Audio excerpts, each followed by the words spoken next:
Administrative అధికారుల training లో సమూల మార్పు రావాల్సిన అవసరం ఉందన్నారు కేంద్ర హోంమంత్రి అమిత్ షా.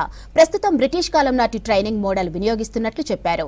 ప్రజల పట్ల సానుభూతి లేకుండా సాగించే పరిపాలన నిజమై లక్ష్యాలను సాధించలేవన్నారు అమిత్ షా. మాజీ ఐఏఎస్ అశుతోష్ అగ్నిహోత్రి రాసిన మెయిన్ బున్ స్వయం ఖుద్ సాగర్ హున్ పుస్తకంను రిలీజ్ చేశారు అమిత్ షా. एक योग होता है तब होता है, कई बार लगता है कि एक साथ कई सारे लोग एक विचार वाले एकत्रित हो जाते हैं तो परिवर्तन की शुरुआत होती है, मगर किसी भी परिवर्तन को हम ध्यान से देखें, बारीकी से परखें तो परिवर्तन बहुत महंगा होता है। सालों तक एक उद्देश्य के लिए कई सारे लोग लगे रहते हैं, समर्पित जीवन जीते हैं और धीरे धीरे धीरे ये उद्देश्य के साथ जुड़ने वाला समूह बड़ा होता है, तब परिवर्तन की शुरुआत होती है।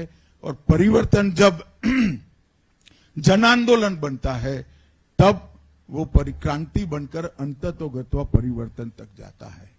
आज देश में हम सबको परिवर्तन दिख रहा है। 2047 तक ये यात्रा निश्चित ही रूप से हमारे सभी प्रकार के खोए हुए गौरव को, इस देश के समाज को वापस दिलाने का काम करेगी और हम इसकी पुनः प्राप्ति। मेरी बात ध्यान से सुनना, हम सबके जीवन में इस देश में अंग्रेजी बोलने वालों को शर्म आएगी, ऐसा समाज का निर्माण अब दूर नहीं।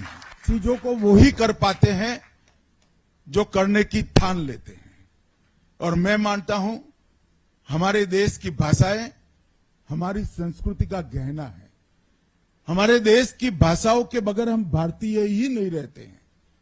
हमारा देश, इसका इतिहास, इसकी संस्कृति, ये हमारा धर्म, इसको समझना है तो कोई विदेशी भाषा में नहीं समझा सकता।